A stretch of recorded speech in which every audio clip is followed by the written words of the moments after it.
우리는 금요 참말기를 통해서 이 누가복음에 나타난 예수님의 기도를 계속해서 상고하였습니다. 그리고 예수님께서 보여주신 그 기도가 사도행전에 많은 사도와 제자들 그리고 성도들에게서 능력 있게 그들의 삶 가운데 나타났다라는 것을 또한 우리는 살펴보았습니다. 오늘의 말씀은 바로 요한복음인데요. 요한복음에서 중심적으로 오늘 함께 나누고 싶은 말씀은 바로 성도와 기도의 관계를 오늘 말씀을 통하여 함께 조명해 보고자 합니다. 이 말씀의 중심에는 예수님께서 행하신 구속 사역이 있습니다. 그의 구속 사역의 성취로 인해서 그 전과 그 후가 이 기도에 대한 변화가 일어났습니다. 그리고 그것이 성도에게 어떠한 의미가 있는 것인지 오늘 그 말씀을 깨닫는 귀중한 시간이 되길 간절히 소망합니다. 우리 성도님들께서는 기도를 하실 때 그 기도에 어떤 의미를 두고 기도를 하십니까? 성도님께서 기도하는 기도의 내용이 무엇입니까? 우리는 이 질문에 답을 하기 위해서 우리가 평상시에 하는 기도의 내용을 한번 돌이켜 봤으면 좋겠습니다. 제가 청년부 새가족들을 이제 양육 2반을 담당하고 있는데요. 우리 5기둥과 말씀 기도에 대한 부분입니다. 이 양육을 하면서 우리 청년들 대다수의 청년들에게 질문을 했습니다. 기도에 대한 질문을 합니다.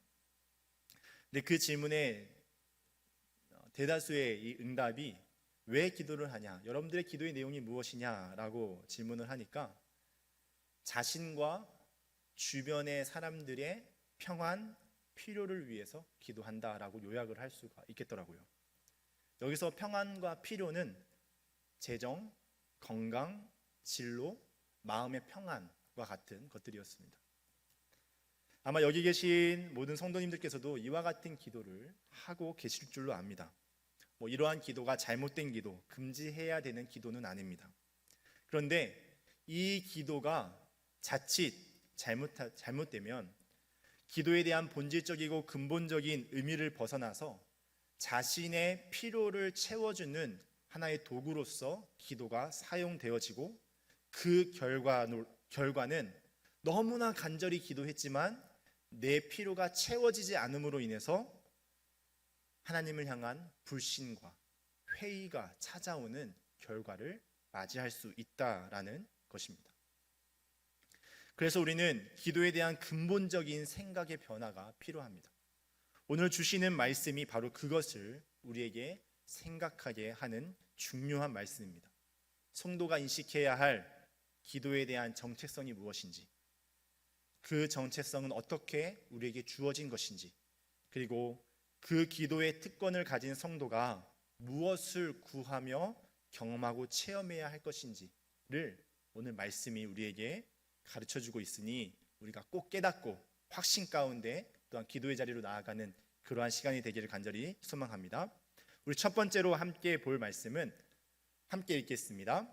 성도는 기도하는 성전입니다. 다시 한번 읽겠습니다. 시작.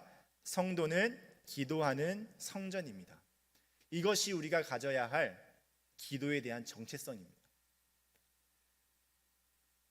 이 부분을 설명하기 위해서 이제 우리가 구약에서부터 말씀을 하나씩 찾아보실 텐데요. 오늘 전체 설교의 4분의 3을 차지합니다. 그러니까 여러분 집중하셔서 들으셔야겠습니다. 구약 성경에서 말씀하고 있는 성전과 기도의 관계, 구약 성경에서 말씀하고 있는 성전과 기도의 관계를 우리가 먼저 살펴보겠습니다. 구약 성경에서 대표되는 성전은 바로 솔로몬 성전입니다. 솔로몬이 완공된 성전을 봉헌한 이후부터 이스라엘 백성들은 그들이 드리는 모든 기도가 이 성전에서 드려지고 또 성전을 향하여 드려졌습니다. 성전 이전에는 성막이 있었습니다.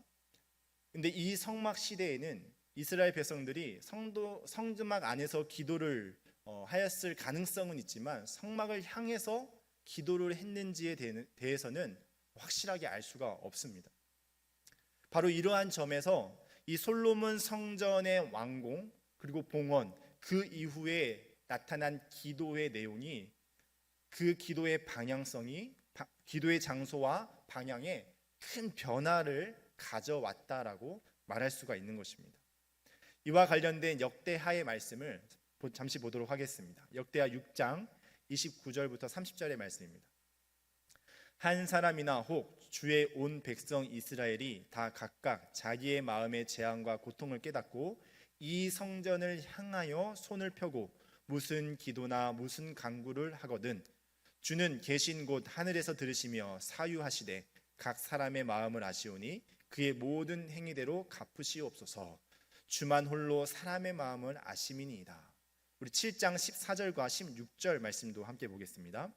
내 이름으로 일컫는 내 백성이 그들의 악한 길에서 떠나 스스로 낮추고 기도하여 내 얼굴을 찾으면 내가 하늘에서 듣고 그들의 죄를 사하고 그들의 땅을 고칠지라. 이제 이 곳에서 하는 기도에 내가 눈을 들고 귀를 기울이니 이는 내가 이미 이 성전을 택하고 거룩하게 하여 내 이름을 여기에 영원히 있게 하였습니다. 내 눈과 내 마음이 항상 여기에 있으리라. 아멘. 기도의 가장 근본은 여호와 하나님의 이름을 부르는 것입니다. 성전과 이 기도가 긴밀히 연결되어 있는 이유는 바로 하나님께서 그의 이름을 특별하게 성전에 두었습니다. 그리고 이스라엘 백성들은 그 성전에서 성전을 향하여 여호와 하나님의 이름을 부르는 이 기도를 했다라는 것이죠. 그래서 선지자 요나는 큰 고기의 뱃속에서도 이 성전을 의식하면서 성전을 향하여 기도했다라는 것을 우리 요나서 2장 7절 말씀에서 확인을 할 수가 있습니다. 내 영혼이 내 속에서 피곤할 때에 내가 여호와를 생각하였더니 내 기도가 주께 이르러 싸우며 주의 성전에 미쳤나이다. 다니엘은 이 예루살렘 성전이 바벨론 군대에 의하여 완전히 파괴된 후에도 이 성전이 있었던 예루살렘을 향하여 창문을 열고 기도를 합니다. 다니엘 6장 10절입니다. 다니엘이 이 조서에 왕의 도장이 찍힌 것을 알고도 자기 집에 돌아가서는 윗방에 올라가 예루살렘으로 향한 창문을 열고 전과 하던 대로 하루 3번씩 무릎을 꿇고 기도하며 그의 하나님께 감사하였더라. 예레미야 선지자도 성전과 기도가 얼마나 밀접한 관련이 있는지 그의 말씀을 통해서 말씀하고 있고, 이사야 선지자 역시 이 성전을 만민이 기도하는 집, 내 집은 만민이 기도하는 집이다라고 선언을 합니다. 이렇게 성전에서 거룩하신 여호와 하나님의 이름을 부르고 또 성전을 향하여 하나님께 간구할 때 하나님께서는 그의 거룩한 성품과 능력을 이스라엘 백성 가운데 행하셨던 것입니다. 그런데 이와 반대로 이 성전이 이방인들의 제단이 되고 그곳에서 이방 신들의 이름이 불려질 때, 그때에는 하나님의 거룩한 이름이 더럽혀지고 부정하게 되어 성전은 곧 부패하기 시작합니다. 이것은 우리에게 무엇을 의미합니까? 하나님의 이름을 부르는 기도의 부패가 바로 성전의 부패를 가지고 왔다라는 것입니다. 그 결과 이스라엘의 역사는 비참한 결과를 맞이하게 되죠. 예루살렘 성전은 파괴되고 유다 백성은 바벨론의 포로로 끌려갑니다. 하나님께서 이 솔로몬 성전에서 하나님의 거룩한 이름의 영광을 거두는 그러한 결과를 가지고 오게 됩니다. 이렇게 우리는 구약 성경을 통해서 이 성전과 기도가 얼마나 밀접한 관련이 있는지를 확인할 수가 있습니다. 성전은 하나님의 거룩한 이름과 영광이 임재하는, 하나님께서 거하시는 특별한 장소이고, 그 장소에서 또 그 장소를 향하여 이스라엘 백성들은 여호와 하나님의 이름을 간절히 부르며 그의 긍휼하심과 은혜를 구하였던 것입니다. 이제 우리는 신약 성경으로 넘어와서 이 성전과 기도의 관계를 잠시 살펴봐야겠습니다. 특별히 이 요한복음, 우리가 오늘 요한복음을 보고 있는데요, 이 요한복음에서 마주하게 되는 성전에 관한 첫 번째 언급, 선생님이 다 아시죠? 지금 요한복음 강의를 듣고 계시기 때문에 다 아실 거라고 생각합니다. 예수님의 성전 청결 사건, 예수님의 성전 재건 사건입니다. 이 사건은 사복음서에 모두 등장을 하지만 특별히 이 요한 저자는 이 성전 사건을 요한복음의 가장 앞쪽에 배치를 하여서 예수님께서 이 성전을 중심으로 이 새로운 성전의 관점에서 그의 사역이, 모든 사역이 제시되고 있다는 것을 말씀하기 위하여 이 성전 청결 사건을 다른 복음서와는 다르게 앞부분에 배치를 하고 있습니다. 우리가 요한복음 1장에서 이 요한이 예수님을 소개를 하는데요, 우리 1장 14절 말씀 우리 함께 다 같이 읽어보도록 하겠습니다. 시작. 말씀이 육신이 되어 우리 가운데 거하심에 우리가 그의 영광을 보니 아버지의 독생자의 영광이요 은혜와 진리가 충만하더라. 여기서 요한은 지금 예수님을 어떻게 소개하고 있습니까? 예수님께서 성육신, 말씀이 육신이 되어 이 땅 가운데 오셨습니다. 근데 우리 가운데 거하시는데 어떻게 거하시나? 하나님의 성전, 성막으로 거하고 있다라고 분명하게 말씀을 하고 있습니다. 구약에서 이 성전에 하나님의 영광과 은혜와 그 진리가 성전에 충만하였습니다. 이처럼 이제 예수님께서 그 안에 하나님의 그 영광과 은혜와 진리를 가지고 성전으로 이 땅에 오신 것입니다. 그리고 우리 가운데 거하신 것입니다. 예수님이 자신이 성전으로 오시고 그 성전됨을 우리 신자에게 허락하고 계시다라는 사실이죠. 바로 이러한 맥락에서 예수님께서 행하신 이 성전 청결 사건은 그가 말씀하신 이 성전을 헐라 내가 사흘 만에 다시 짓겠다 하신 이 말씀에 근거하여 그가 죽임을 당하고 제3일에 부활하심으로 하나님의 이름의 그 영광과 은혜와 진리가 충만한 완전한 새 성전이 되신다라는 것을 보여주고 선언하신 사건이 바로 성전 청결 사건입니다. 이 새 성전 되신 예수님께서 어디에 거하신다고 하십니까? 우리 가운데 거하신다라고 말씀합니다. 여기서 말하는 우리는 바로 성도를 가리킵니다. 예수님의 십자가와 부활을 통해서 건축될 영적 새 성전, 그 성전은 예수님이시며 그를 믿는 성도라는 것을 우리에게 분명하게 말씀하고 있는 것입니다. 여기서 우리는 중요한 진리를 한 가지 더 소개해야겠습니다. 그것은 무엇이냐면 새 성전으로 오신 예수님께서 신자 안에 거하게 되는, 신자 안에 거하여 신자가 거룩한 성전이 되는 이 놀라운 신비와 은혜가 어떻게 가능한가라는 것입니다.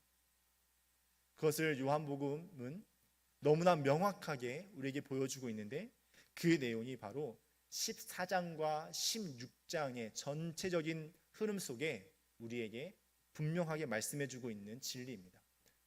그 진리를 말씀하는 데 있어서 두 가지 핵심적인 기둥이 있습니다. 첫 번째는 예수님의 가심이고 두 번째 기둥은 성령의 오심입니다. 이 두 기둥 사이에 일어난 사건이 바로 예수님의 십자가 들림과 부활, 승천, 하나님의 보좌 우편에 높아지시는 그 절정의 구원의 대사건이 바로 그 중간에 있고, 예수님께서 가시고 이제 예수님께서 약속하신 그 성령이 비로소 믿는 자들에게 주어짐을 통해서 이제 예수님의 그 성전 되심이 우리 신자 안에서 확정되어지고 일어나게 된 것입니다. 우리 요한복음 14장 2절 말씀과 23절의 말씀을 함께 보도록 하겠습니다. 내 아버지 집에 거할 곳이 많도다. 그렇지 않으면 너희에게 이르렀으리라. 내가 너희를 위하여 거처를 예비하러 가노니. 23절입니다. 예수께서 대답하여 이르시되 사람이 나를 사랑하면 내 말을 지키리니 내 아버지께서 그를 사랑하실 것이요 우리가 그에게 가서 거처를 그와 함께 하리라. 먼저 2절에 나타나고 있는 내 아버지 집은 신자가 죽어서 갈 천당이나 예수님께서 재림하실 때 임할 새하늘과 새 땅을 가리키는 것이 아니라 바로 하나님의 성전을 가리킵니다. 하나님의 성전을 의미합니다. 옛 구약의 건물로서의 그 성전 안에는 많은 골방들이 있었다고 합니다. 그래서 예수님께서 이 말씀을 하실 때 제자들이 자연스럽게 머릿속에서 상상되어지고 생각되어지는 그 그림이 바로 성전이라고 하는 건물 안에 있는 많은 골방들이었습니다. 그리고 더 나아가서 방금 읽은 이 2절 말씀과 연관이 되어져서 23절 말씀에 이 성전과 관련되어진 반복적으로 등장하는 단어가 있습니다. 그것은 바로 거처입니다. 거처. 이 단어는 헬라어로 모네라고 하는 단어인데요.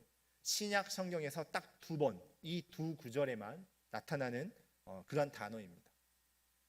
그러니까 이 23절과 2절은 이 두 사이에 이 거처라고 하는 단어를 해석하기 위해서는 아주 긴밀하게 이 단락을 잘 이해를 할 필요가 있는데요. 23절이 바로 2절에서 등장하는 그 거처에 대해서 더욱더 분명하게 확인시켜주는, 거듭되어 의미를 밝혀주는 그러한 역할을 하게 됩니다. 우리 23절 말씀을 다시 한번 읽겠습니다.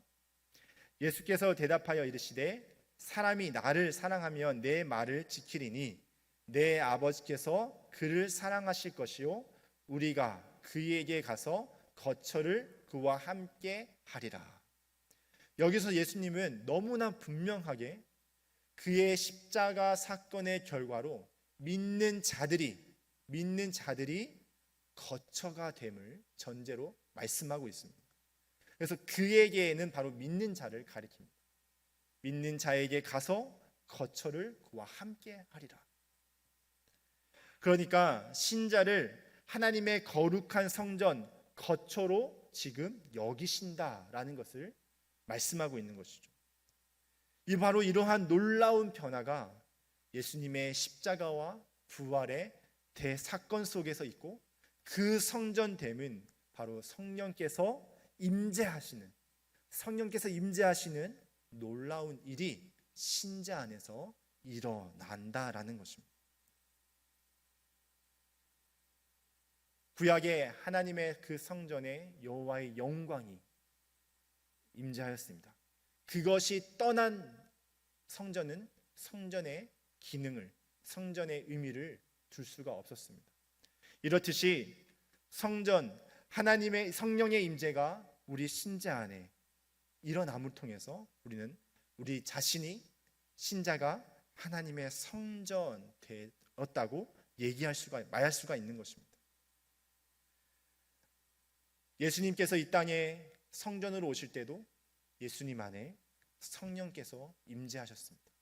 그리고 이제 성전된 신자 안에 성령이 임합니다. 하나님의 백성을 성령이 거하시는 거처, 새 성전으로 삼게 하신 것이죠.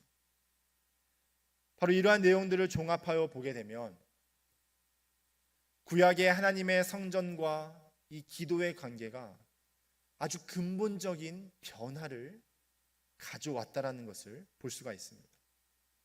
하나님의 성전의 근본적인 변화는 자연스럽게 기도의 변화를 가지고 오게 되었고, 신자는 바로 예수 그리스도의 그 구속의 성취로 말미암아 이제 성전이 되어, 단순히 성전이 되었다라고 하는 것은 그냥 하나의 몸으로서가 아니라 기도하는 성전이 된 것입니다.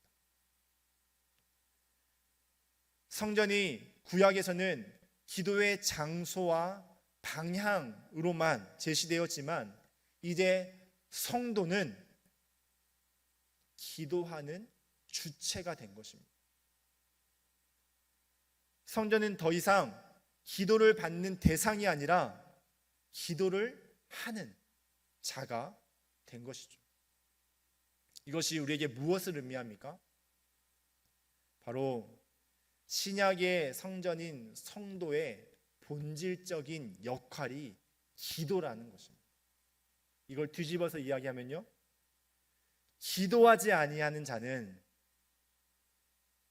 신약이 말하고 있는 그리스도인, 신자가 아니다라는 것입니다. 사랑하는 성도님들, 우리는 오랜 신앙생활로 인해서 기도를 습관적으로 당연하게 생각하고 하는 경우가 있습니다. 그런데 오늘 성경의 진리는 그 진리 안에서 조명되어지는 이 기도가 기도 자체가 바로 성도요, 그 성도가 성전이라는 사실을 다시 한번 우리에게 가르쳐주고 있음을 우리가 꼭 기억해야겠습니다. 기도를 많이 하고 적게 하고 매일 하고 가끔 하고, 이것은 두 번째 일일 수 있습니다. 두 번째 문제일 수 있습니다. 그런데 본질적으로 성전으로서의 본질적인 역할이, 성도로서의 본질적인 역할이 바로 기도라는 사실을 우리는 의식하는 것이 너무나 중요한 것이다라는 것이죠. 기도가 없이는 성도됨을 나타내지 못한다라는 것을 기억해야겠습니다. 두 번째로 함께 우리 읽겠습니다. 시작. 새 성전인 성도는 예수님의 이름을 부르는 기도를 통해서만 새 성전의 역할을 다 할 수 있습니다. 새 성전으로서의 본질적인 역할인 기도에 대해서 이 요한복음은 계속해서 그 말씀을 드러내어 줍니다. 특별히 14장에서부터 16장에서 예수님께서 앞에서는 전혀 언급하지 않았던 이 기도의 내용을 제자들에게 언급하는데요, 그것은 바로 그의 이름으로 기도하라라고 하는 내용입니다. 그의 이름으로 기도하라.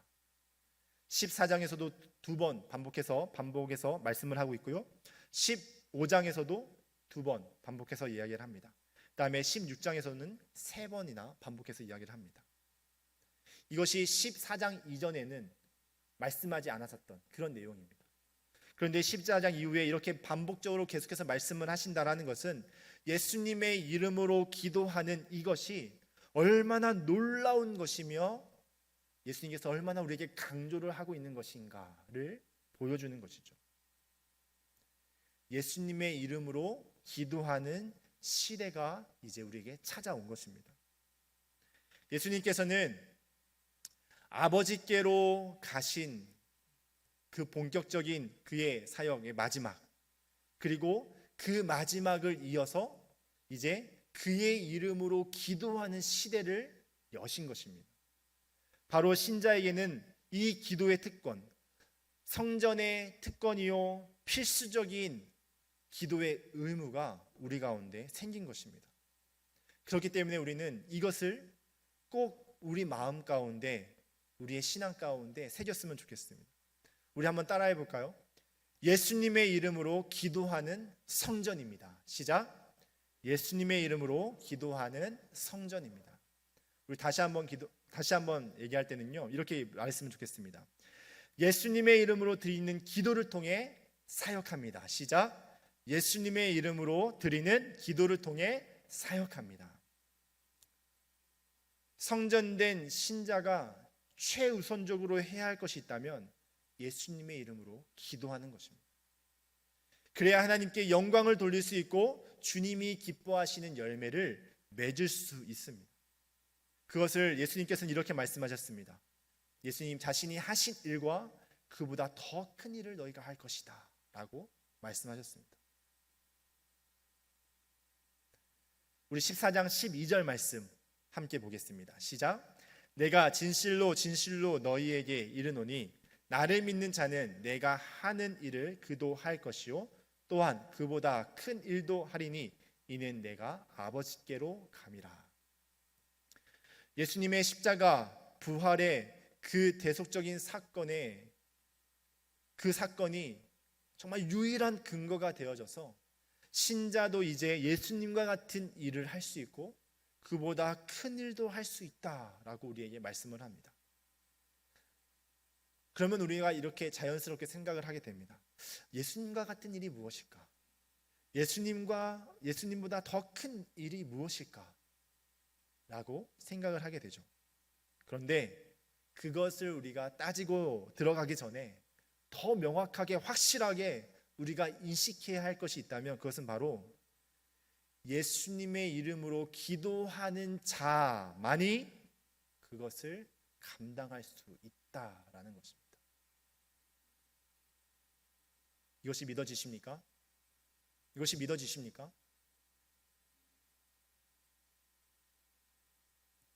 예수님의 이름으로 감당할 수 있다. 예수님의 이름으로 기도할 때 그 일을 감당할 수 있다.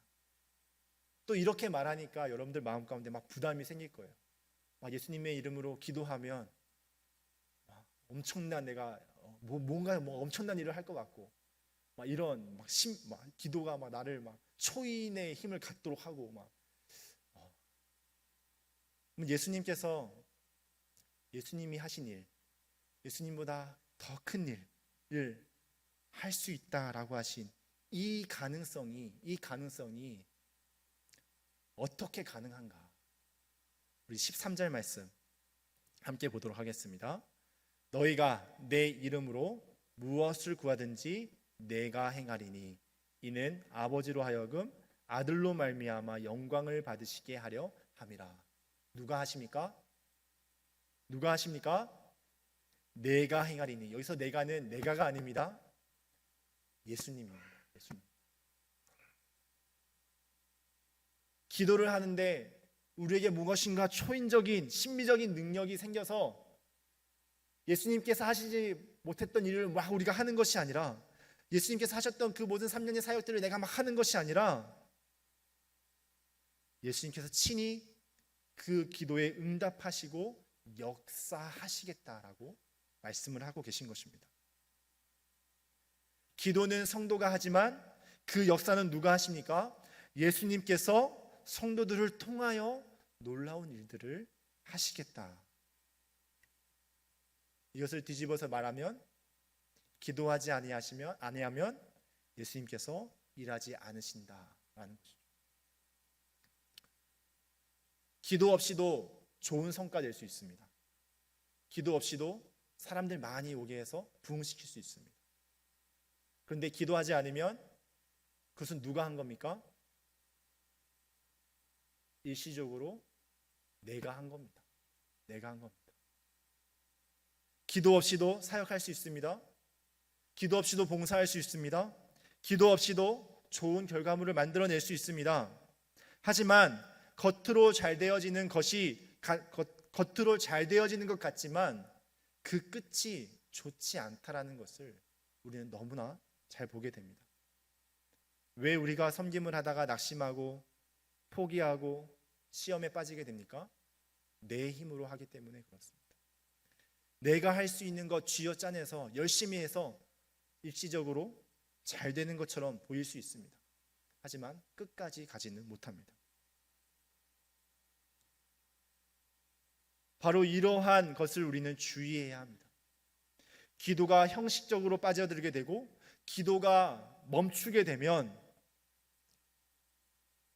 우리는 내 힘으로 하려고 합니다. 내 힘으로 할 수 있겠다라고 생각을 하게 됩니다. 그래서 우리는 이 기도의 형식적인 기도에 빠지지 않도록, 기도가 멈추어지지 않도록 하기 위해선 우리의 기도에 우리의 기도의 주도권을 내어 맡기는 일이 필요한데요. 그 주도권을 갖도록 하는 그분이 누구시냐? 바로 성령님입니다. 우리 14장 26절 말씀인데요. 우리 함께 읽도록 하겠습니다. 시작. 보혜사 곧 아버지께서 내 이름으로 보내실 성령 그가 너희에게 모든 것을 가르치고 내가 너희에게 말한 모든 것을 생각나게 하리라. 예수님의 이름으로 기도하는 것은 신자 속에서 예수님의 이름으로 그의 일을 하시는 성령의 역사에 반응하는 것이 바로 신자의 기도이기 때문에 신자 안에서 기도의 주체가 성령님이 되시도록 우리는 성령을 간절히 신뢰하고 의지해야 하는 것입니다. 그 성령님께서 모든 진리를 깨닫게 하시고 그 진리의 깨달음을 통해서 우리를 마땅히 구해야 할 바를 생각나게 하시고 예수님의 드러내고 나타내는 그 일을 하시도록 우리 가운데 역사하신다라는 것이죠. 그렇게 성도는 예수님의 일을 해가는 것입니다. 말씀을 정리하겠습니다. 우리에게 주어진 예수님의 일, 그보다 더 큰 일, 이것이 무엇인가? 계속해서 아마 머릿속에 의문점이 드실 것입니다. 이 단어를 그대로 받아들여서 내가 예수님이 되어서 예수님이라고 소개를 하고 사역을 이렇게 막 여러 가지 일을 하는 것은 성령의 가르침에 전혀 맞지 않는 것입니다. 요즘 유튜브를 보면 그런 사람들이 너무 많습니다. 최근에 화제가 되고 있는 한 인물이 있는데요. 뭐 이름은 거론하지 않겠지만 한 젊은 남자 청년입니다. 그는 자기가 전도자다. 전도사가 아니라 전도자입니다. 왜냐하면 그는 신학적인 어떤 교육을 하나도 받지 않은 그러한 평신도였는데 그래서 자신을 전도자라고 소개합니다. 그리고 해외에 나가서 많은 사람들을 이제 불러다가 귀신 축출의 은사를 보이기도 하고 병 고치고 설교하고 또 목사 안수까지 자기가 목사 안수를 해서 목사를 세우기도 합니다. 예수님 행세를 막 합니다. 최근에는 이 세상에 이 예수님의 이 영적 그 능력을 담은 티셔츠가 없다. 그래서 그걸 자기가 자체적으로 만들었습니다. 거기에 영적 디자인을 잘 해가지고 거기에 예수님의 그 능력이 담겨져 있다 하면서 파는데요. 한 티당 한 10몇만 원씩 이렇게 팝니다. 누가 봐도 재정을 불리기 위한 방법이지 않겠습니까? 그리고 자신의 결혼을 예언적 결혼식이다 라고 해서 유튜브에 올렸습니다. 예수님과 같은 일을 한다, 예수님보다 더 큰 일을 한다 라는 것이 바로 이런 것을 얘기하는 걸까요? 전혀 동의하지 못하실 것입니다. 마치 내가 예수님인 듯 말하고 예수님처럼 행동하고 그런 것을 의미하는 것이 아니라 예수님의 뜻을, 예수님께서 뜻하신 것을 하는 것입니다. 하나님의 말씀이 우리에게 가르쳐주고 깨닫게 하시는 것을 행하는 것입니다.